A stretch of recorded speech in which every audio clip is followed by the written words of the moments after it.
Magic നോവൽസിലേക്ക് ഏവർക്കും സ്വാഗതം. കമല ഗോവിന്ദൻ്റെ സ്നേഹദൂരം അവസാന ഭാഗം. രേവതി ടീച്ചർ മായയെ വിളിച്ച് വിവരം പറഞ്ഞു. എന്തേലും ചെയ്, അവരുടെ കാര്യമൊന്നും എനിക്ക് കേൾക്കണ്ട. മായ ഈർഷ്യയോടെ പറഞ്ഞു. ഒരുത്തൻ ഇവിടെ മരിക്കാൻ സത്യാഗ്രഹം കിടക്കുക, അവരെ കിട്ടാഞ്ഞിട്ട്. ചാകുന്നെങ്കിൽ ചാകട്ടെന്ന് ഞാനും വെച്ചേക്കുക. അത്രയും പറഞ്ഞു മായ ഫോൺ കട്ടാക്കി. അശോകനോടും ലതയോട് രേവതി ടീച്ചർ വിവരം പറഞ്ഞു. എനിക്ക് പറ്റില്ല ഇതിൻ്റെയൊക്കെ പുറകെ നടക്കാൻ, സമയവുമില്ല. അശോകൻ മുഖം തിരിച്ചു. അമ്മയല്ലേ ഒക്കെ നടത്തുന്നേ, അമ്മ തന്നെ ചെയ്തോണ്ടാ മതി. പിന്നെ ഞാൻ കുറേ പണം വാങ്ങിയിട്ടുണ്ട്, അത് ഞാൻ തിരികെ കൊടുത്തോളാം, എൻ്റെ കിട്ടട്ടെ. അത് പോരാ കുട്ടാ, രേവതി ടീച്ചർ പറഞ്ഞു. നിൻ്റെ കയ്യിൽ കിട്ടുമ്പം തരാമെന്ന് പറഞ്ഞ് ഒരു കല്യാണം നടത്താൻ പറ്റില്ലല്ലോ. അതിനയാൾ പൊന്നും പണമൊന്നും ചോദിച്ചില്ലല്ലോ. ലതയ്ക്ക് കടുത്ത ഈർഷ്യയായി. പിന്നെന്തിനാ അങ്ങോട്ട് കൊടുക്കുന്നേ? ചോദിച്ചിട്ടായിരുന്നില്ല ഉണ്ണിക്ക് ഞാൻ പണവും സ്വർണവും കൊടുത്തത്. വേണു എന്നോട് കണക്ക് പറഞ്ഞ് ചോദിച്ചിട്ടില്ല, അവനും ഞാൻ കൊടുത്തു. ഉണ്ണിയെയും വേണുവിനെയും പോലെ തന്നെയാണ് എനിക്ക് ഹരിയും. മാത്രമല്ല ഞാൻ കൊടുക്കുന്നത് നന്ദയുടെ ഓഹരിയാണ്, സ്ത്രീധനമല്ല, രേവതി ടീച്ചർ ദൃഢസ്വരത്തിൽ പറഞ്ഞു. അച്ഛൻ്റെ സ്വത്താണ് കുറെ, ബാക്കി ഞാനുണ്ടാക്കിയത്. എൻ്റെ 3 മക്കൾക്കും ഒരുപോലെ അവകാശപ്പെട്ടത്. നിനക്ക് ആവശ്യത്തിന് തന്നിട്ടുണ്ട്, മായയ്ക്കും കൊടുത്തു. നന്ദയ്ക്ക് കൊടുത്തതാണ് തിരികെ കിട്ടിയത്, അതവൾക്ക് മടക്കി കൊടുത്തേ മതിയാകൂ. കൊടുക്കില്ലെന്ന് ഞാൻ പറഞ്ഞില്ലല്ലോ, എൻ്റെ കയ്യിലുണ്ടാവട്ടെ. ശരി, ഒരു കാര്യം ചെയ്യാം. ഈ വീടും പറമ്പും നിനക്കുള്ളതാണ്, എങ്കിലും ഞാനത് എഴുതി നിനക്ക് തന്നിട്ടില്ലല്ലോ. നിന്റെ കയ്യിലുള്ള പണത്തിന് പകരമായി ഈ വീടും പറമ്പും പകുതി അവകാശപ്പെടുത്തി നന്ദയ്ക്ക് ഞാൻ എഴുതി കൊടുത്തേക്കാം. കാര്യം നടക്കട്ടെ.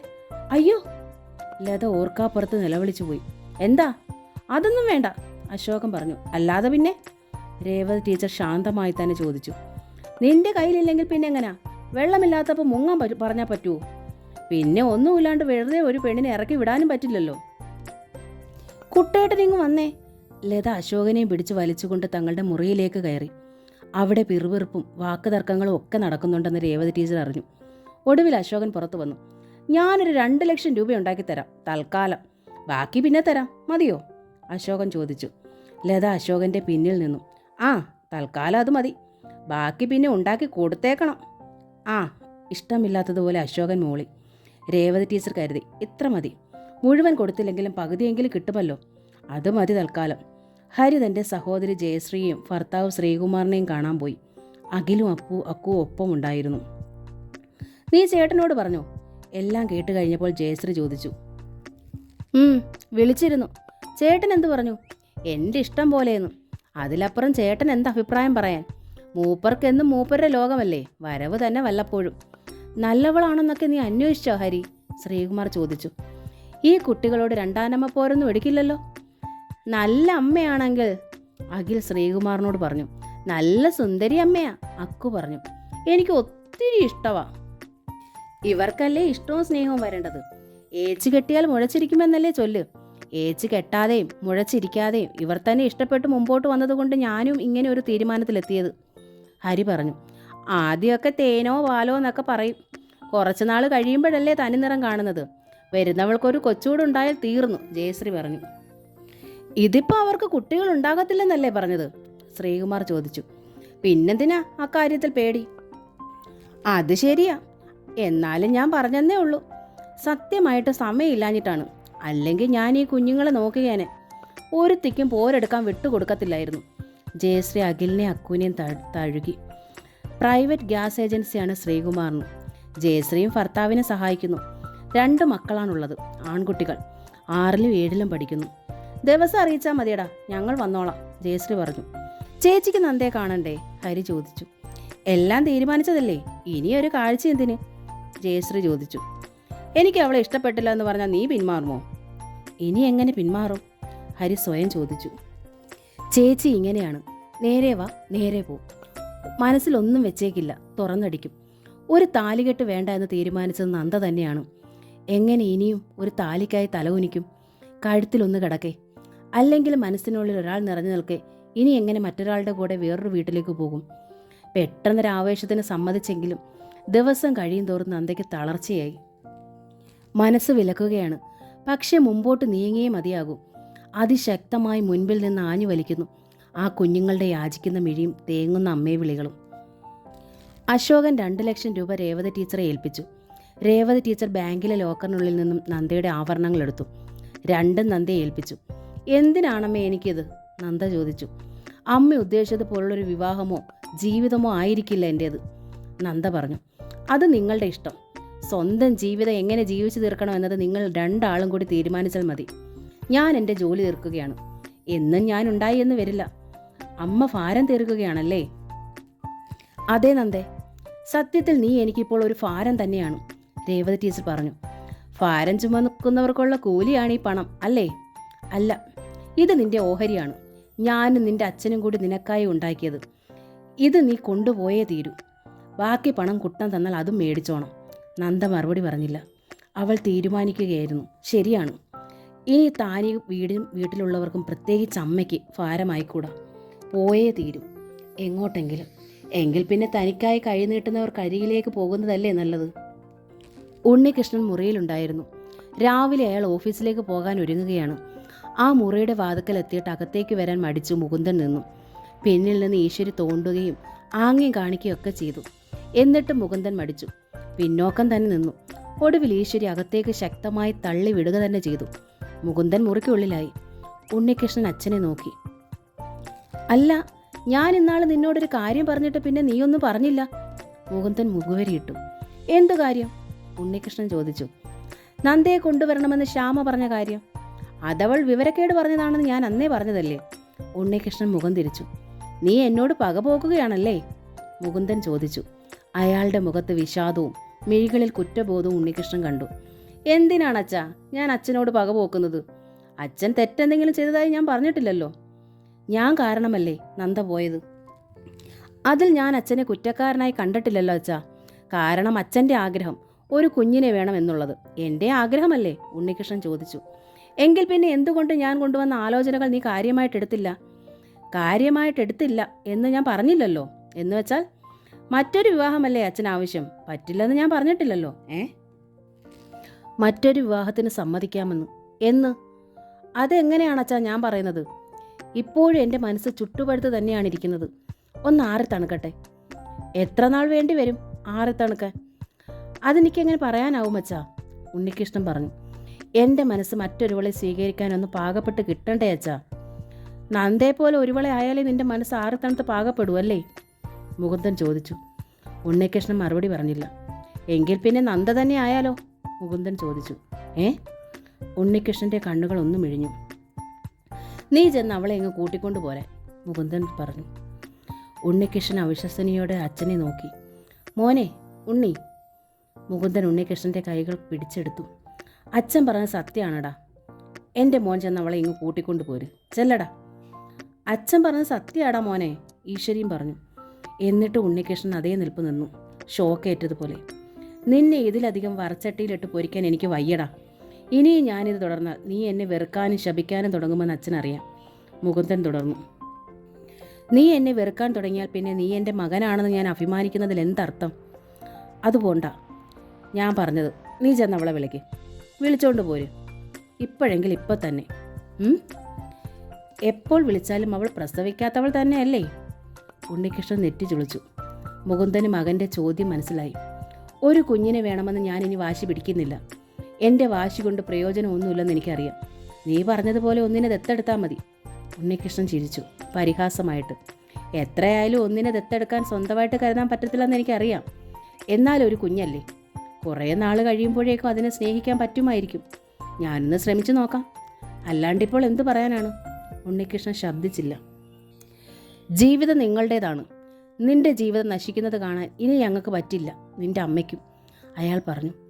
ഞങ്ങളുടെ ആശകളൊക്കെ ഞങ്ങളിനി വേണ്ടാന്ന് വെക്കുന്നു. വയസ്സായ ഞങ്ങൾ മാറിത്തരുന്നു. നിങ്ങൾ ചെറുപ്പക്കാർ നിങ്ങളുടെ ഇഷ്ടത്തിന് ജീവിക്കുക. പക്ഷേ അച്ഛനിത് പറയാൻ ഒരുപാട് വൈകിപ്പോയല്ലോ അച്ഛാ, ഉണ്ണികൃഷ്ണൻ ചോദിച്ചു. അച്ഛൻ വിളിക്കാൻ പറയുന്ന നന്ദ ഇന്ന് എനിക്ക് ആരാണ്? ആരുമല്ല. കോടതി ഞങ്ങളുടെ ബന്ധം അസാധുവാക്കിയിരിക്കുന്നു. ഞാനും നന്ദ ഇപ്പോൾ വെറും അന്യരല്ലേ അച്ഛാ? ഒരു നിമിഷം മുകുന്ദൻ സ്തബ്ധനായി നിന്നു. എന്നിട്ട് പറഞ്ഞു. എല്ലാ നിയമങ്ങളും ഉണ്ടാക്കിയിരിക്കുന്നത് അതിൻ്റേതായ ലൂപ്പ് ഹോൾ ഇട്ട് തന്നെയാണ്. പിരിഞ്ഞാലും വീണ്ടും വിവാഹം കഴിച്ച് ഒരുമിച്ച് കഴിയാൻ നിയമമുണ്ട്. അപ്പോൾ ഞങ്ങൾ ഇനിയും വിവാഹിതരാകണം. അതിനെന്താടാ, രജിസ്റ്റർ ഓഫീസിലോട്ട് പോകണം. രണ്ടൊപ്പിൻ്റെ പ്രശ്നമല്ലേ ഉള്ളൂ. ആരാ നിങ്ങളെ തടയാൻ? സാക്ഷികൾ വേണോ? ഞാനും ഇവളും വരാം, പോരെ? ഉണ്ണികൃഷ്ണൻ്റെ മനസ്സ് കുതികുത്താൻ തുടങ്ങി. ഇതിലധികം ഗൗരവം ഭാവിക്കാനും പിടിച്ചു നിൽക്കാനും അയാൾക്ക് കഴിയുമായിരുന്നില്ല. അല്പം ബലം പിടിച്ചു നിന്നത് തന്നെ അച്ഛൻ എത്രത്തോളം മുമ്പോട്ട് പോയിട്ടുണ്ട് എന്നറിയാൻ വേണ്ടി മാത്രമായിരുന്നു താനും. ഞാൻ തന്നെ ഫോൺ ചെയ്യാം. ആദ്യം ആ രേവതിയെ വിളിച്ച് പറയാം. അവർക്ക് ഇഷ്ടക്കേടൊന്നും വരാൻ വഴിയില്ല. മുകുന്ദൻ പെട്ടെന്ന് ആ മുറിയിൽ നിന്നിറങ്ങി മുൻവശത്തേക്ക് ചെന്ന് ഹാളിലെത്തി. അറക്കലേക്ക് ഫോൺ ചെയ്തു. ആരും എടുത്തില്ല. ആരുമില്ലേ അവിടെ? ആരുമില്ലാണ്ട് വരുമോ? ഫോൺ കേടായിരിക്കും, മുകുന്ദൻ പറഞ്ഞു. നീ ചെല്ലുണ്ണി, ചെന്ന് അവളോട് കാര്യം പറ. എന്നിട്ട് ഇങ്ങോട്ട് വിളിക്കേ, ഞങ്ങളിവിടെ റെഡി ആയിരിക്കും. നിന്റെ ഫോൺ വന്നാൽ ഉടനെ ഞങ്ങൾ രജിസ്റ്റർ ഓഫീസിലേക്ക് വരാം. ലോകം കീഴടക്കിയ ആഹ്ലാദത്തോടെയാണ് ഉണ്ണികൃഷ്ണൻ മുറ്റത്തേക്ക് ഇറങ്ങി വന്നത്. മകന് പിന്നാലെ വെളിയിലേക്ക് വന്ന് ഈശ്വരി പറഞ്ഞു, നീ ഒന്ന് വിളിക്കാൻ കാത്തിരിക്കുമായിരിക്കും അവള്, വേഗം ചെല്ല്. ഉണ്ണി അമ്മയെ ഒന്ന് നോക്കി. പിന്നെ ബൈക്കിന് മുകളിലേക്ക് പറന്നിറങ്ങി. കുതിക്കുകയായിരുന്നു ആ വണ്ടി. ഒടുവിൽ അച്ഛൻ തന്നെ തോൽക്കുമെന്ന് ഉണ്ണികൃഷ്ണൻ അറിയാമായിരുന്നു. നന്ദയെ തിരികെ വിളിക്കാൻ പറയുമെന്ന്.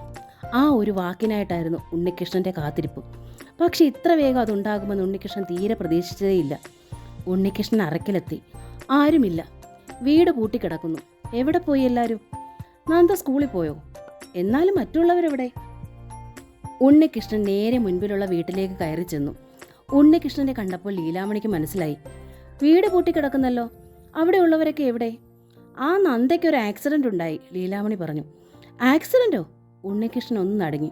അതെ, പക്ഷെ ഇന്നല്ല, കുറച്ച് ദിവസം മുൻപാ. സ്കൂട്ടറിൽ ഒരു ഓട്ടോറിക്ഷ മുട്ടി.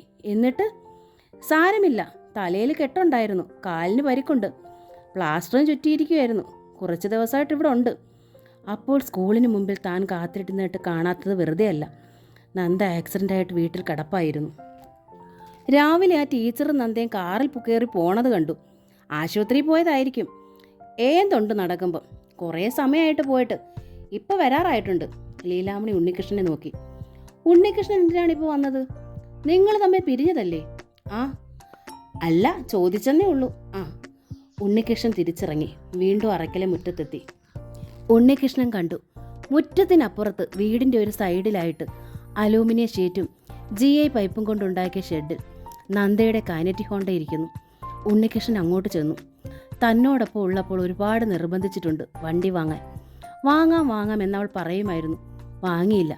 താനും നിർബന്ധിച്ചില്ല. ഒരു വണ്ടിയിൽ ഒരുമിച്ചിരുന്ന് പോകുമ്പോഴുള്ള സുഖം 2 വണ്ടിയിൽ പോകാൻ കിട്ടുമോ? അതാണ് വാങ്ങാതിരുന്നതും. 2 പേരും 2 വഴിക്കായപ്പോൾ വണ്ടിയുടെ ആവശ്യമുണ്ടായി. വണ്ടി 2ആയി.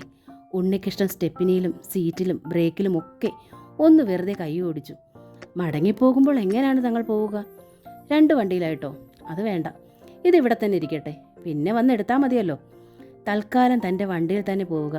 പഴയതുപോലെ തനിക്ക് പിന്നിലിരുന്ന് തൻ്റെ വയറിന്മേൽ കൈത്തലം ചുറ്റിപ്പിടിച്ച്. ഷെഡിൽ നിന്ന് തിരികെ വന്ന ഉണ്ണികൃഷ്ണൻ വരാന്തയിൽ കയറിയിരുന്നു. നന്ദ വരാനുള്ള കാത്തിരിപ്പ്. ആക്സിഡൻ്റ് ആയിട്ട് പോലും താൻ അറിഞ്ഞില്ല. അതെങ്ങനെ അറിയും? താൻ ഇപ്പോൾ അവളുടെ ആരുമല്ലല്ലോ.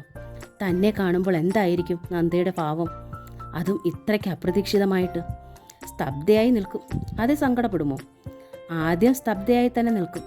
പിന്നെ ആ മുഖത്ത് സങ്കടം നിറയും, കണ്ണുകൾ തുളുമ്പും. എന്നിട്ട് ആരൊക്കെ നിന്നാലും ഓടി വന്ന് നെഞ്ചിൽ വീഴും. മുഖം തൻ്റെ ഹൃദയത്തോടമരും. ആ ഓർമ്മയിൽ ഉണ്ണികൃഷ്ണൻ കോൾമയർ കൊണ്ടുപോയി. രേവതി ടീച്ചറും നന്ദയും കാറിൽ സബ് രജിസ്ട്രാറിൻ്റെ ഓഫീസിൽ മുന്നിലെത്തുമ്പോൾ കാത്തു നിൽക്കുകയായിരുന്നു ഹരിയും മക്കളും. കാറിൻ്റെ ഡോർ തുറന്ന് നന്ദ ഇറങ്ങിയതോടെ അഖിലും അക്കുവും അവൾക്കരികിലേക്ക് ഓടി വന്നു. ഇരുവരും അവളുടെ വിരലിൽ തൂങ്ങി. അഖിലിൻ്റെ മുഖത്ത് സംശയം തിങ്ങി. അമ്മ കല്യാണത്തിന് വന്നതല്ലേ? എന്താ കുട്ടാ അങ്ങനെ ചോദിച്ചത്? മിന്നണ സാരിയും ഒത്തിരി മാലയും പിന്നെ ഒത്തിരി പൂവും ഒക്കെ അല്ലയോ കല്യാണം കഴിക്കുന്നവർക്ക്? ഞാൻ കണ്ടിട്ടുണ്ടല്ലോ കല്യാണമൊക്കെ, അഖിൽ പറഞ്ഞു. നന്ദ ഹരിയെ ഒന്ന് നോക്കി. ഹരി അവർക്കരികിലേക്ക് വന്നു. മക്കളെ പിടിച്ച് ചേർത്ത് നിർത്തി. മിന്നണ സാരിയും മാലയും പൂവും ഒക്കെ നമുക്ക് മേടിക്കാം വീട്ടിൽ ചെന്നിട്ട്, അതുപോരെ? ഹരി ചോദിച്ചു. അപ്പൊ പന്തലും ഉണ്ടാക്കാം പോരെ? എന്നാ മതി, അഖിൽ സമ്മതിച്ചു. ഹരി നന്ദയെ ശ്രദ്ധയോടെ വീക്ഷിച്ചു.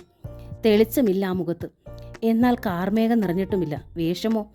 കുട്ടികൾ ശ്രദ്ധിച്ചതിൽ തെറ്റു പറയാനുണ്ടോ? ഒരു കോട്ടൺ സാരി, സ്ഥിരം കാണാറുള്ള ആഭരണങ്ങളും. ചെയിനിൻ്റെ അറ്റത്ത് ഒരു താലിയുണ്ടെന്നത് ഹരി പ്രത്യേകം ശ്രദ്ധിച്ചു. ഒരു കല്ല് കടിച്ചതുപോലെ. മുടി മെടഞ്ഞിട്ടിരിക്കുന്നു. പൂവോ പൊട്ടോ ഒന്നുമില്ല. തോളിൽ വാനിറ്റി ബാഗ്. സ്കൂളിൽ പോകുന്ന പതിവ് വേഷം. ഒരുപക്ഷെ അതിലും മോശം. ഈ ചടങ്ങിന് നന്ദയുടെ ഉള്ളിൽ ഒരു പ്രാധാന്യവുമില്ലേ? അയാൾ സന്ദേഹിച്ചു. പെങ്ങളും ഭർത്താവും ഉണ്ടെന്ന് പറഞ്ഞിട്ട് അവരെവിടെ? രേവതി ടീച്ചർ ചോദിച്ചു. അവരൊക്കെ വീട്ടിലുണ്ട്, ഹരി പറഞ്ഞു. ഹരി വന്നിട്ട് കുറച്ച് സമയമായോ? ഒവ്, വരൂ അകത്തേക്ക്. ഹരി ഇരുവരെ ക്ഷണിച്ചു. എല്ലാം റെഡിയാണ്. എൻ്റെ 2 സുഹൃത്തുക്കളും എത്തിയിട്ടുണ്ട്. രേവതി ടീച്ചർ നന്ദയും കൂട്ടിക്കൊണ്ട് ഓഫീസിനുള്ളിലേക്ക് കയറി. കുട്ടികൾ നന്ദയുടെ കൈകളിൽ നിന്നും പിടിവിട്ടിരുന്നില്ല. നടക്കുമ്പോൾ നന്ദയ്ക്ക് കാലിന് അല്പം വിഷമമുണ്ട്. ചുറ്റിയിരിക്കുന്ന പ്ലാസ്റ്റർ അഴിച്ചിട്ടുമില്ല. എങ്കിലും അവൾ അവർക്കൊപ്പം നീങ്ങി. കാലുകൾ ഇടർന്നുവെന്നും തളരുന്നുവെന്നും അവൾക്ക് തോന്നി. ആരോ പിന്നിൽ നിന്ന് ശക്തമായി വലിക്കുന്നത് പോലെ. എന്താണിങ്ങനെ? നന്ദയ്ക്ക് കരച്ചിൽ വരാൻ തുടങ്ങി. ഹരി വന്നോളൂ. ഹരിയുടെ സുഹൃത്തുക്കളായ ഗോപനും ടോണിയും അവരെ മുന്നോട്ട് നയിച്ചു. നന്ദ എവിടെ? ഇങ്ങോട്ട് വന്നോളൂ, രജിസ്റ്റർ പറഞ്ഞു. നന്ദയുടെ ഹൃദയം ശക്തമായി ഒന്ന് പിടച്ചു. പിന്നോട്ട് ഓടിപ്പോയാലോ എന്നൊരു തോന്നൽ കരളിനെ പിളർന്നപ്പോൾ നന്ദ മുഖമുയർത്തി. കൃത്യം രേവതി ടീച്ചറിൻ്റെ കണ്ണുകളിൽ. താൻ പിന്നോട്ട് ഓടിപ്പോയാൽ തീർച്ച അമ്മ പൊട്ടിത്തെറിക്കും. ഇനി തനിക്ക് അറയ്ക്കൽ സ്ഥാനമില്ല, ഒട്ടുമില്ല. തല ചായ്ക്കാൻ ഒരിടമോ ഒരു തുണ്ടു ഭൂമിയോ തനിക്കില്ല എന്നതാണ് ഏറ്റവും ദുഃഖകരമായ സത്യം എന്ന് നന്ദ തിരിച്ചറിഞ്ഞു. അതിലൊക്കെ ഉപരിയായിട്ടുള്ളത് തൻ്റെ കൈകളിൽ മുറുകെ പിടിച്ചിരിക്കുന്ന കുഞ്ഞിക്കരങ്ങളെ തട്ടിമാറ്റണമെന്നുള്ളതാണ്. വയ്യ, അത് വയ്യ. നന്ദ അഖിലിൻ്റെ കൈ വെടിവെച്ച് പേന കയ്യിലെടുത്തു. എന്നിട്ട് അവൾ ദയനീയമായി രേവതി ടീച്ചറെ ഒന്ന് നോക്കി, പിന്നെ ഹരിയെയും. എന്നിട്ട് മെല്ലെ ടേബിളിലെ ബുക്കിലേക്ക് തെല്ലു കുനിഞ്ഞുകൊണ്ട് പേന നീട്ടി. പെട്ടെന്ന് കൈവിരലുകൾ പൊള്ളിയതുപോലെ അവൾക്കൊന്ന് പിടഞ്ഞുപോയി. പേന പിടിച്ചിരുന്ന വലത് കൈയിലെ വിരലിൽ മോതിരം. അതിൽ ഉണ്ണി എന്ന് പേര് കുത്തിയിരിക്കുന്നു. വിവാഹ സമയത്ത് ഉണ്ണികൃഷ്ണൻ തൻ്റെ വിരലിൽ അണിയിച്ച മോതിരം. മോതിരമിട്ടിട്ട് സൂത്രത്തിൽ തൻ്റെ വിരലിൽ ആരും കാണാതെ നിന്ന് തഴുകുകയും കൈമുന കൊണ്ട് മെല്ലെ ഒന്ന് നുള്ളുകയും ചെയ്തു. ആ സുഖകരമായ തരിപ്പും നനുത്ത നോവും. നന്ദയ്ക്ക് കണ്ണുകൾ തുളുമ്പി. വിരലുകൾ വിറച്ചു.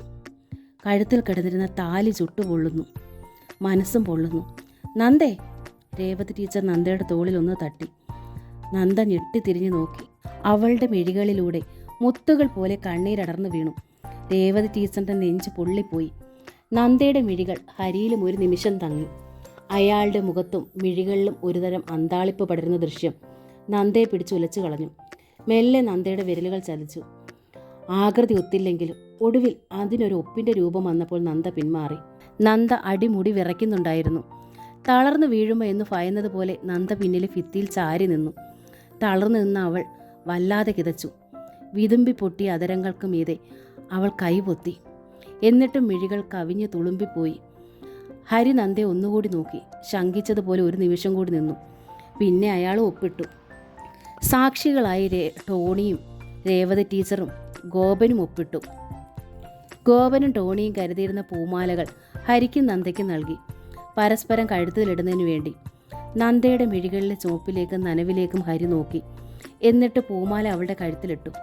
തൻ്റെ കഴുത്തും ചുമലും ആകെ നോവുകയോ വേവുകയോ ചെയ്യുന്നതായി നന്ദയ്ക്ക് തോന്നി. എങ്കിലും പല്ലുകൾ കടിച്ചു പിടിച്ചു നിന്നു. നന്ദ ഹരിയുടെ കഴുത്തിലും മാലയിട്ടു. ഹരിയുടെ കണ്ണുകൾക്ക് തിളക്കമുണ്ടായി. ടോണിയും ഗോപനും കൺഗ്രാജുലേഷൻസ് പറഞ്ഞു. സ്ത്രീക്ക് സ്വന്തമായി നിലനിൽപ്പില്ല. ജനിച്ച വീട് അവളുടെ സ്വന്തവുമല്ല. അത്യന്തം വേദനയോടെ നന്ദയെ അറിയുകയായിരുന്നു. ഭർത്തൃവീട്ടിൽ നിന്ന് പോരുമ്പോൾ മനസ്സിലൊരു തൻ്റെയിടമുണ്ടായിരുന്നു. സ്വന്തം കാലിൽ നിൽക്കാമെന്നും എന്നും ഒറ്റയ്ക്ക് ജീവിക്കാമെന്നും സ്വന്തം വീട്ടിൽ എന്നും സ്ഥാനമുണ്ടെന്നും. പക്ഷെ അവൾക്ക് മനസ്സിലായി, സ്ത്രീ ജന്മം വെറും പടർന്നു കയറേണ്ട വള്ളിപ്പടർപ്പ് മാത്രമാണ്. എല്ലാവരും ഓഫീസിൽ നിന്ന് മുറ്റത്തേക്കിറങ്ങി. വാമേ! അഖിലും അക്കുവും നന്ദയെ തങ്ങളുടെ കാറിൻ്റെ നേർക്ക് പിടിച്ചു വലിച്ചു. നന്ദ രേവതി ടീച്ചറെ ഒന്ന് നോക്കി. അതുവരെ ഭാവിച്ചു നിന്നിരുന്ന എല്ലാ ഗൗരവവും പൊട്ടിച്ചോർന്നൊലിച്ചതുപോലെ രേവതി ടീച്ചർ മുഖം പൊത്തി ഒറ്റ കരച്ചിൽ. ഹരി അമ്പരന്ന് പോയി. എന്താ അമ്മ ഇത്? അയാൾ രേവതി ടീച്ചറിൻ്റെ തോളിൽ മെല്ലെ തട്ടി. അമ്മ ഇത്രയ്ക്കേ ഉള്ളൂ? ഞാൻ കരുതി നന്ദയുടെ അമ്മ വലിയ ബോൾഡാന്നു. രേവതി ടീച്ചർ കരച്ചിൽ ഒതുക്കാൻ ശ്രമിച്ചു. മുഖം തുടച്ചു. എൻ്റെ നന്ദ ഒരുപാട് സങ്കടപ്പെട്ടിട്ടുണ്ട്. അവളെ നിർബന്ധിച്ചാണ് ഈ കല്യാണത്തിന് സമ്മതിപ്പിക്കുന്നതെന്ന് ഹരിക്ക് അറിയാമല്ലോ. അവളെ ഇനിയും സങ്കടപ്പെടുത്തല്, കരയിക്കുകയും അരുത്. എന്നോട് ഇതൊക്കെ പറയണോ അമ്മേ? എനിക്കെല്ലാം അറിയാവുന്നതല്ലേ? ഹരിയുടെ സ്വരം സൗമ്യവും സ്നേഹ നിർഭരവുമായിരുന്നു. അമ്മ വണ്ടിയിലേക്ക് കയറ്. ഹരി ഡോർ തുറന്നു പിടിച്ചു. ഇല്ല ഹരി, ഞാൻ മടങ്ങുകയാണ്. ഞങ്ങൾ വന്ന ടാക്സി വിട്ടിട്ടില്ല. അതെന്താ അമ്മേ? അമ്മ ഞങ്ങളോടൊപ്പം വരുന്നില്ലേ? ഞാൻ വന്നോളാം, നിങ്ങൾ പൊയ്ക്കോളൂ. നിങ്ങൾ പോകുന്നത് കാണണം, എന്നിട്ടേ ഞാൻ പോകൂ. ശരി, ഹരി സമ്മതിച്ചു. എന്നിട്ട് നന്ദയെ നോക്കി. കയറിക്കോളൂ നന്ദ. നന്ദ വീണ്ടും അമ്മയെ നോക്കി. 4 മിഴികളും തുളുമ്പി തൂകി. അഖിലും അക്കുവും കൂടി നന്ദയെ കാറിനുള്ളിലേക്ക് വലിച്ചു. ഒടുവിൽ അവൾ അവർക്കൊപ്പം പിൻ സീറ്റിലേക്ക് കയറി. ഹരി ഡ്രൈവിംഗ് സീറ്റിലേക്കും. രേവതി ടീച്ചർ താൻ വന്ന കാറിനുള്ളിൽ നിന്നും നന്ദയുടെ വലിയ ബ്രീഫ് കേസ് എടുത്ത് ഹരിയുടെ കാറിനുള്ളിലേക്ക് വെച്ചു. വണ്ടി നീങ്ങുമ്പോഴും നന്ദ രേവതി ടീച്ചറിനെ നോക്കി. അഖിലും അക്കുവും കൈ ഉയർത്തി വീശി. മുത്തശ്ശി ടാറ്റാ ഇരുവരും പറഞ്ഞു. രേവതി ടീച്ചർ ശക്തമായൊരു തേങ്ങയിൽ മുഖം ഒന്ന് പൊത്തി. നന്ദയുടെ നോട്ടം അവരെ അത്രയേറെ സങ്കടപ്പെടുത്തിയിരുന്നു. അമ്മ എന്നെ ബലമായി പടിയിറക്കുകയാണല്ലേ എന്നായിരുന്നു ആ നോട്ടത്തിൻ്റെ അർത്ഥമെന്നവർക്ക് തോന്നി. താൻ വന്ന കാറിനുള്ളിലേക്ക് കയറാൻ പോലും ആകാതെ അവർ തളർന്നു നിന്നു. ഹരിയുടെ കാർ ശ്രീനിലയത്തിൻ്റെ ഗേറ്റ് കടന്ന് മുറ്റത്ത് നിന്നു. അഖിലും അക്കുവും ഡോർ തുറന്ന് ആദ്യം ഇറങ്ങി. നന്ദ കണ്ടു. നിലവിളക്കും അഷ്ടമംഗല്യ തട്ടവുമായി സിറ്റൗട്ടിൽ 4-5 പേർ നിൽക്കുന്നു. ഒറ്റ നിമിഷം കൊണ്ട് നന്ദ 5 വർഷങ്ങൾക്ക് പിന്നിലേക്ക് പോയി. ചൈത്രത്തിൻ്റെ സിറ്റൗട്ടിലേക്ക് താൻ വലതുകാൽ വെച്ച് ചവിട്ടി കയറുന്നു. ഉണ്ണിയേട്ടൻ്റെ അമ്മ തൻ്റെ സീമന്ത രേഖയിൽ സിന്ദൂരം ചാർത്തി ദീർഘമംഗല്യം നേരുന്നു. കൈ പിടിച്ച് സ്വീകരിക്കുന്നു. നിലവിളക്കുമായി താൻ വലതുകാൽ വെച്ച് അകത്തേക്ക്. ഇങ്ങനെ എന്നെങ്കിലും ഒരിക്കൽ മറ്റൊരിടത്ത് ഇതേ ചടങ്ങ് ആവർത്തിക്കേണ്ടി വരുമെന്നും അന്ന് സ്വപ്നം പോലും കണ്ടിരുന്നില്ലല്ലോ ഈശ്വര. അമ്മ വാ. അക്കു നന്ദയുടെ കയ്യിൽ പിടിച്ചു. വരൂ നന്ദ. ഹരിയും ഇറങ്ങി. കാറിനുള്ളിൽ നിന്ന് നന്ദ ഇറങ്ങി ഹരിയോടൊപ്പം സിറ്റൗട്ടിലേക്ക് നീങ്ങി. അക്കുവിനെ സിറ്റൗട്ടിലേക്ക് എടുത്തു നിർത്തിയ നന്ദയും സിറ്റൗട്ടിലേക്ക് കാലുയർത്തി വെക്കാൻ അക്കുവിനെ പോലെ തന്നെ വിഷമിച്ചു. ഇതെന്താടാ ഹരി, നിന്റെ മകൾക്ക് കൂട്ടായിട്ടാണോ ഈ ചട്ടുകാലിയെ തന്നെ കണ്ടുപിടിച്ചു കൊണ്ടുവന്നത്? അഷ്ടമംഗല്യ തട്ടം പിടിച്ചു നിന്നിരുന്ന ജയശ്രീ ചോദിച്ചു. നന്ദയുടെ കാൽ ഊർന്നു കീഴോട്ട് പോയി. ഹരിയും വിളറി. എന്താ ജയിച്ചി ഇത്? ഹരി സൗമ്യമെങ്കിലും തെല്ലു കുറ്റപ്പെടുത്തൽ പോലെ ചോദിച്ചു. ഞാൻ കണ്ടത് ചോദിച്ചെന്നേ ഉള്ളൂ, ജയശ്രീ പറഞ്ഞു. മിണ്ടാതിരിക്കുക ജയ്, ശ്രീകുമാറും പറഞ്ഞു. നന്ദ ചട്ടുകാലിയൊന്നുമല്ല, അക്കുവിനെ കൂട്ടായി കൊണ്ടുവന്നതുമല്ല, ഹരി പറഞ്ഞു. നന്ദയ്ക്ക് ചെറിയൊരു ആക്സിഡൻ്റ് ഉണ്ടായി അന്ന് ഞാൻ പറഞ്ഞില്ലേ, കാലിലെ പ്ലാസ്റ്റർ എടുത്തിട്ടില്ല, അതാണ് മുടന്തു തോന്നിയത്, ഹരി വിശദീകരിച്ചു. ഓ, ജയശ്രീ ഒന്ന് ചുണ്ടുകൂട്ടി. നന്ദ കണ്ടു. പട്ടിൻ്റെ വില കൂടിയ സാരിയും ആവശ്യത്തിലധികം ആഭരണങ്ങളും ധരിച്ച് മോടിയിലും പ്രൗഢിയിലും നിൽക്കുന്ന ജയശ്രീയെ. അത് ഹരിയുടെ ചേച്ചിയാണെന്നും മനസ്സിലായി. ഇവൾ ഇങ്ങനെയാണ്, ശ്രീകുമാർ നന്ദയോടായി പറഞ്ഞു. നന്ദ മറുപടി പറഞ്ഞില്ല. രംഗത്തിൻ്റെ പിരിമുറുക്കം മാറ്റാനെന്നോണം ഹരി നന്ദയെ ജയശ്രീക്കൊപ്പം നിലവിളക്കുമായി നിൽക്കുന്ന ഒരു മധ്യവയസ്കയ്ക്ക് മുൻപിലേക്ക് നയിച്ചു. രേവതി ടീച്ചറിനെ പോലെ തന്നെ ഒരു ഐശ്വര്യവതി. അരികിൽ ഒരു മധ്യവയസ്കന് നിൽക്കുന്നു. നന്ദയെ ശ്രദ്ധയോടെ വീക്ഷിച്ചുകൊണ്ട്. കാലിൽ തൊട്ട് വന്ദിച്ചോളൂ നന്ദേ, ഹരി പറഞ്ഞു. നന്ദ അനുസരിച്ചു. ഇരുവരുടെയും കണ്ണുകളിൽ നനവൂറി. എങ്കിലും നന്ദയുടെ തലയിൽ കൈവച്ചവർ അനുഗ്രഹിച്ചു. ഇതെൻ്റെ ശ്രീകുട്ടിയുടെ അച്ഛനും അമ്മയുമാണ്. ഹരിയുടെ ശബ്ദം താഴ്ന്നു. എനിക്ക് വേണ്ടി ഏറ്റവും കൂടുതൽ പെണ്ണ് കണ്ടതും പുനർവിവാഹത്തിന് നിർബന്ധിച്ചതും ഇവർ രണ്ടാളുമാണ്. നന്ദയ്ക്ക് അതും വിസ്മയമായി. പത്മാവതിയും ശേഖരനും നന്ദയെ കണ്ടു. തങ്ങളുടെ പൊന്നു മോൾക്ക് പകരം വന്ന പുതിയ മകൾ. നന്ദ അവരെ നോക്കി പുഞ്ചിരിച്ചതോടെ അവരുടെ മനസ്സ് നിറഞ്ഞു. നന്ദയെ കൈപിടിച്ചു തന്നെ അകത്തേക്ക് പത്മാവതി സ്വീകരിച്ചു. അച്ഛാ, അഖിൽ ഹരിയെ തോണ്ടി. എപ്പോഴാ നമ്മൾ നല്ല കല്യാണം നടത്തുന്നേ? എന്താടാ കുട്ടാ, ശേഖരൻ അഖിലിനോട് ചോദിച്ചു. തിളങ്ങണ സാരിയും മാലയും പൂവും ഒന്നുമില്ലാത്ത കല്യാണമായിരുന്നു മുത്തച്ഛ, അഖിൽ പറഞ്ഞു. ഒരു രസവും ഇല്ലായിരുന്നു, സദ്യയും പായസവും ഇല്ലായിരുന്നു, അക്കുവും പറഞ്ഞു. സദ്യ ഇല്ലാത്ത കല്യാണം ശരിക്കുള്ള കല്യാണമാണോ മുത്തച്ഛ? അല്ല, അയാൾ സമ്മതിച്ചു. എന്നിട്ട് ഹരിയെ നോക്കി. കുറച്ചാളുകളെ വിളിച്ചൊരു സദ്യ കൊടുക്കണം ഹരി. നിന്റെ കൂട്ടുകാരും ഏറ്റവും അടുത്ത വീട്ടുകാരും മതി. കുട്ടികൾക്ക് അതാവും സന്തോഷം. മാത്രമല്ല, ഇവിടെ കുട്ടികൾക്കൊരമ്മ വന്നു എന്ന് മറ്റുള്ളവരും അറിയണ്ടേ? അത് ശരിയാ, പത്മാവതിയെ ശരിവെച്ചു. ഓ, കല്യാണം കഴിഞ്ഞ് വീട്ടിലെത്തി കഴിഞ്ഞപ്പോഴാണോ ഇനി ക്ഷണവും സദ്യയൊക്കെ? ജയശ്രീ ചോദിച്ചു. ശേഖരനും പത്മാവതിയും പറഞ്ഞത് ജയശ്രീക്ക് അത്ര ഇഷ്ടമായില്ല. എന്താടി ജയ, അതുകൊണ്ടൊരു ദോഷം? ശ്രീകുമാർ ചോദിച്ചു. ഇവിടെ ഒരാൾ വന്നത് 4 ആൾ അറിയുന്നത് തന്നെയാണ് നല്ലതും. ഒന്നുമില്ലേലും ഹരി എവിടുന്ന് ഒന്നിനെ കട്ടോണ്ട് വന്നു എന്നാരും പറയരുതല്ലോ. അത് ശരിയാണെന്ന് ഹരിക്കും തോന്നി. നന്ദ എല്ലാവർക്കും ഒന്ന് പരിചയപ്പെടുത്തി കൊടുക്കാൻ ഒരു ചടങ്ങുണ്ടാകുന്നതല്ലേ നല്ലത്. സബ് രജിസ്ട്രാർ ഓഫീസിൽ നിന്ന് ടാക്സിയിൽ രേവതി ടീച്ചർ അറയ്ക്കലെ പടിക്കിലിറങ്ങി. നന്ദയുടെ സങ്കടവും നോട്ടവും അപ്പോഴും രേവതി ടീച്ചറിൽ വേദനയായി നീറിപ്പിടിച്ച് നിന്നിരുന്നതിനാൽ നിറഞ്ഞ മിഴികളും വിങ്ങുന്ന മുഖവും തളർന്ന ശരീരവുമായാണ് അവർ മുറ്റത്തേക്ക് ഇറങ്ങിയത്. പടിക്കപ്പുറത്തിരിക്കുന്ന ബൈക്കും വരാന്തയിൽ കാത്തിരിക്കുന്ന അതിൻ്റെ ഉടമസ്ഥനും. രേവതി ടീച്ചർ കണ്ണും വായും തുറന്നപടി സ്തംഭിച്ചു നിന്നു. ഉണ്ണികൃഷ്ണൻ ശ്വാസം പോലെ നിന്നതുപോലെ കാറിൻ്റെ നേർക്കൊന്ന് എത്തി വലിച്ചു നോക്കിക്കൊണ്ട് ഉണ്ണികൃഷ്ണൻ ചോദിച്ചു. നന്ദ എവിടെയമ്മേ? കാലിന് പരിക്ക് പറ്റിയെന്ന് ലീലാമണി പറഞ്ഞതുകൊണ്ട് ഇറങ്ങാൻ വയ്യ കാറിനുള്ളിൽ തന്നെ നന്ദ ഇരിക്കുമെന്നാണ് ഉണ്ണികൃഷ്ണൻ ആദ്യം കരുതിയത്. പക്ഷേ കാർ റിവേഴ്സ് എടുത്ത് തിരിച്ചു പോയപ്പോൾ അയാൾ അമ്പരന്നു. അമ്മയോടൊപ്പമാണ് നന്ദ പോയെന്നറിഞ്ഞു. ഉണ്ണികൃഷ്ണൻ പറഞ്ഞു, അതെ. രേവതി ടീച്ചറിൻ്റെ തൊണ്ട വരണ്ടു. അവർക്ക് വല്ലാതെ ദാഹിക്കുന്നുണ്ടെന്നും വെള്ളം കുടിക്കണമെന്നും തോന്നി. അല്ല, എന്നിട്ട് നന്ദ കാറിൽ നിന്ന് ഇറങ്ങിയില്ലല്ലോ? ഇല്ല. നന്ദ തിരിച്ചു വന്നില്ലേ? ഇല്ല. എന്താ, കാലിന് പ്രശ്നം വല്ലതുണ്ടോ? ഹോസ്പിറ്റലിലാണോ നന്ദ? രേവതി ടീച്ചർ ഉണ്ണികൃഷ്ണൻ്റെ മുഖത്ത് പരന്ന ഉത്കണ്ഠയിലേക്ക് മിഴികൾ നട്ടു നിന്നു. അല്ല, അവർ പറഞ്ഞു. പിന്നെ സ്കൂളിലേക്ക് പോയോ? ഇല്ല. പിന്നെ? രേവതി ടീച്ചർ ഉണ്ണികൃഷ്ണൻ്റെ മുഖത്ത് തന്നെ വീണ്ടും നോക്കി. ആ നോട്ടം ഉണ്ണികൃഷ്ണനിൽ ഒരു അന്താളിവ് പടർത്തി. നന്ദ എവിടെ അമ്മേ? അയാൾ വീണ്ടും ചോദിച്ചു. അവൾ ഭർത്താവിൻ്റെ വീട്ടിലേക്ക് പോയി, രേവതി ടീച്ചർ പറഞ്ഞൊപ്പിച്ചു. ഉണ്ണികൃഷ്ണൻ്റെ കണ്ണുകൾ തിളങ്ങി. മനസ്സൊന്ന് കുതികുത്തി. ഞാൻ ഇങ്ങോട്ട് വന്ന അതേ സമയത്ത് തന്നെ നന്ദ എന്നെ തേടി പോയി കഴിഞ്ഞു. ഇതാണ് മനപ്പൊരുത്തമെന്ന് പറയുന്നത്. അല്ലെങ്കിലും എനിക്കറിയാമായിരുന്നു എന്നെങ്കിലും നന്ദ തിരിച്ചു വരുമെന്ന്. ഉണ്ണികൃഷ്ണൻ കൊച്ചുകുട്ടിയെപ്പോലെ ഉത്സാഹവാനായി. എൻ്റെ ഈശ്വര! രേവതി ടീച്ചർ കൂടുതൽ തളർന്നു. ഇവനോട് എന്താണ് പറയുക? എന്നാ ഞാൻ ചെല്ലട്ടെ അമ്മേ? ഉണ്ണികൃഷ്ണൻ പടിക്കലേക്ക് ധൃതിയിൽ നടന്നു. ഉണ്ണി! രേവതി ടീച്ചർ വിളിച്ചു. ഉണ്ണികൃഷ്ണൻ നിന്നു. നന്ദ പോയത് ചൈത്രത്തിലേക്കല്ല. അല്ലേ? പിന്നെ അമ്മ പറഞ്ഞതോ? അവൾ പോയത് പുതിയ ഭർത്താവിൻ്റെ വീട്ടിലേക്കാണ്. രേവതി ടീച്ചർ വല്ല വിധേനയും പറഞ്ഞു തീർത്തു. ഉണ്ണികൃഷ്ണൻ അവിശ്വസനീയതയോടെ നോക്കി. പുരികം വളഞ്ഞു. പുതിയ ഭർത്താവോ? എന്താണമ്മ ഇങ്ങനെ പറയുന്നത്? സത്യം, രേവതി ടീച്ചർ തുടർന്നു. ഞാനും നന്ദയും പോയത് രജിസ്റ്റർ ഓഫീസിലേക്കായിരുന്നു വിവാഹം രജിസ്റ്റർ ചെയ്യാൻ. അവിടെ വെച്ച് അവൾക്ക് പുതിയ ഭർത്താവിനെ കിട്ടി, 2 കുഞ്ഞുങ്ങളെയും. അവരെ യാത്രയാക്കിയിട്ടാണ് ഞാൻ വരുന്നത്. ഒരു ഉൽക്ക നെറുകയിലേക്ക് പതിച്ചതുപോലെ ഉണ്ണികൃഷ്ണൻ തകർന്നു പോയി. ഏതാനും നിമിഷം കഴിഞ്ഞ് അയാൾക്ക് ശബ്ദം വീണ്ടും കിട്ടി. നന്ദയ്ക്ക് വേറെ വിവാഹമോ? പുതിയ ഭർത്താവോ? എന്താണ് അമ്മ പറയുന്നത്? ലോകം തനിക്ക് ചുറ്റും കറങ്ങുന്ന മട്ടിൽ ഉണ്ണികൃഷ്ണൻ ഒന്ന് കൈ എത്തിച്ചു. പിടികിട്ടിയത് രേവതി ടീച്ചറെ. വീഴാതിരിക്കാൻ എന്നോണം അയാൾ അവരുടെ തോളിൽ മുറുകെ പിടിച്ചു. അവരെ ഒന്ന് ഉലച്ചു.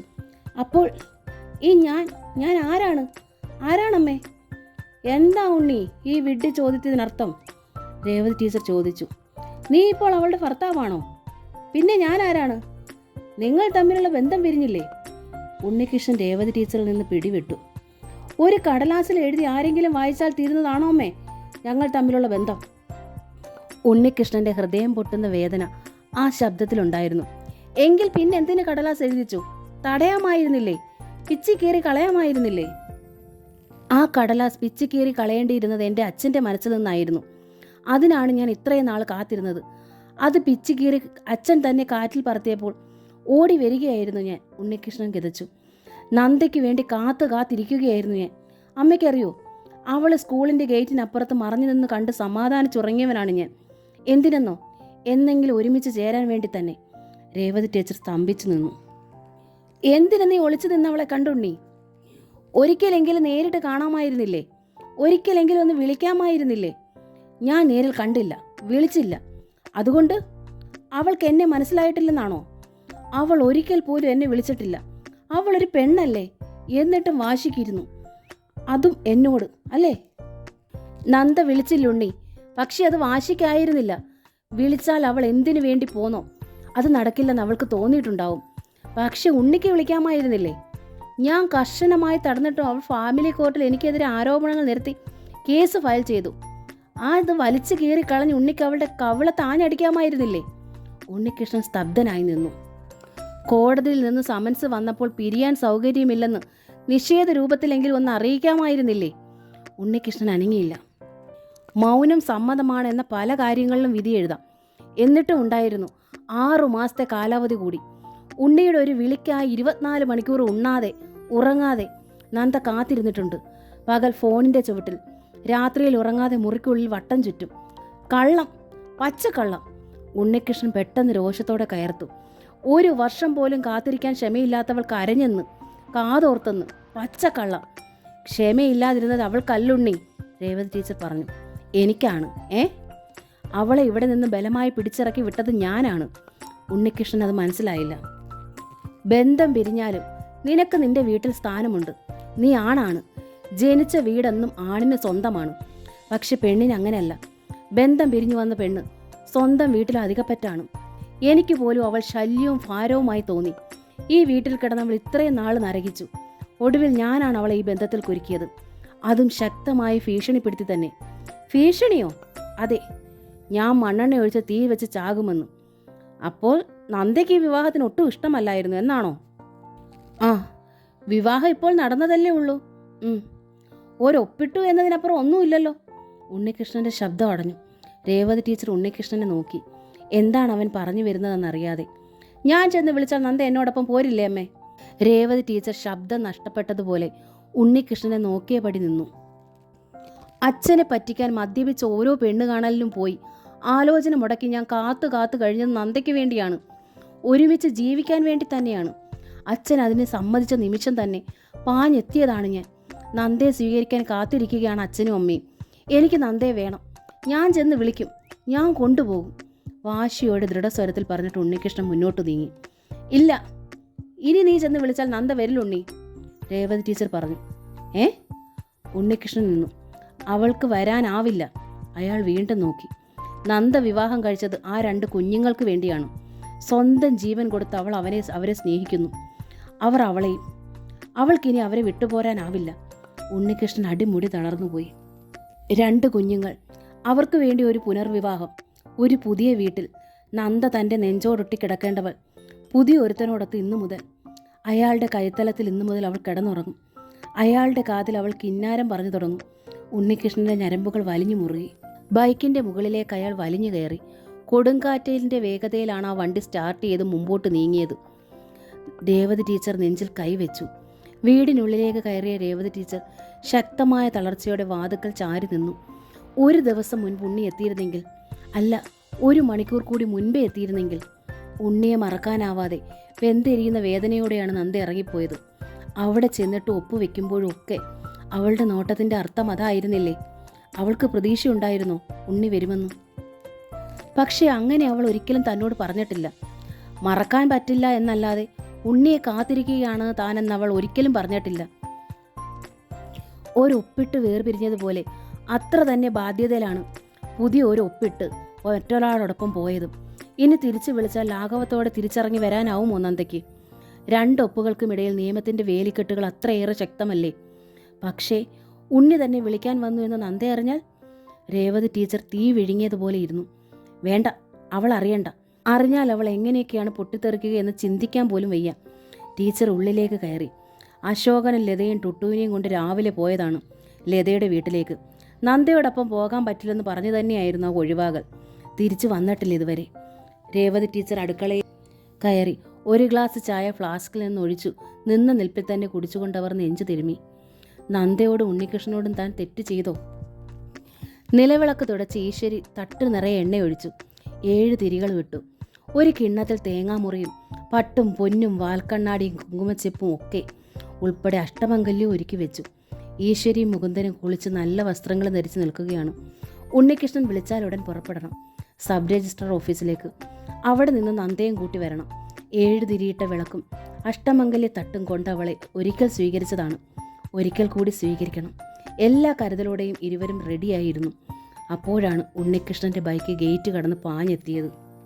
പോർച്ചിൽ നിർത്തിയ വണ്ടി സ്റ്റാൻഡിൽ പോലും വയ്ക്കാൻ ശ്രമിക്കാതെ ഉണ്ണികൃഷ്ണൻ സിറ്റൗട്ടിലേക്ക് പാഞ്ഞു കയറുമ്പോൾ വണ്ടി മറിഞ്ഞു വീണു. ഉണ്ണികൃഷ്ണൻ നിന്നില്ല. ഉണ്ണികൃഷ്ണൻ്റെ ചുവന്ന മിഴികളും ഭ്രാന്തമായ ഭാവവും കണ്ടപ്പോൾ ഈശ്വരിയും മുകുന്ദനും പകച്ചുപോയി. അകത്തേക്ക് പാഞ്ഞു വന്ന ഉണ്ണികൃഷ്ണൻ കണ്ടു 7 തിരിയിട്ട് പിരിച്ചിട്ട് നിലവിളക്ക്, ഒരുക്കി വെച്ച അഷ്ടമംഗല്യ തട്ട്. ഉണ്ണികൃഷ്ണൻ ഒറ്റ ചവിട്ട്, 2ഉം ചിതറിത്തെറിച്ചു. എന്താടാ ഇത്? എന്താണ് നീ കാണിച്ചത്? നിലവിളക്ക് ചവിട്ടി മറിക്കുന്നോ? മകനെ സമീപിച്ച് അവർ ചോദിച്ചു. നീ പോയ കാര്യം എന്തായി? നന്ദ എവിടെ? വന്നില്ലേ? നന്ദ? മിണ്ടരുതാ പേരിനി. ഉണ്ണികൃഷ്ണൻ ചീറ്റി. എന്താടാ അവൾ എന്നതാ പറഞ്ഞത്? ഒന്നും പറഞ്ഞില്ല. അതെന്നാടാ? അവൾ അവളുടെ ഭർത്താവിൻ്റെ കൂടെ ആയതുകൊണ്ട്, മനസ്സിലായോ? ഭർത്താവിൻ്റെ കൂടെ? എന്നതാടാ നീ പറയുന്നത്? ഈശ്വരി സ്തംഭിച്ചു നിന്നു. എന്താ അവൾക്ക് പാടില്ലേ? എന്നെ വിവാഹം കഴിപ്പിക്കലായിരുന്നല്ലോ ഇവിടെ, പിന്നെ അവൾക്ക് മേലെ? നേരാണോടാ? തൃപ്തിയായല്ലോ രണ്ടാൾക്കും. ഉണ്ണികൃഷ്ണൻ അവർക്ക് നേരെ ചീറി. ഇതിൽ പേരെ സന്തോഷം ഇനി വേറെന്ത് വേണം? അവളിനി ഇങ്ങോട്ട് വരാനേ പോകുന്നില്ല. സന്തോഷമായല്ലോ. ഉണ്ണി, മുകുന്ദൻ നടുങ്ങി. വിളിക്കണ്ട നിങ്ങളിനി എന്നെ അങ്ങനെ.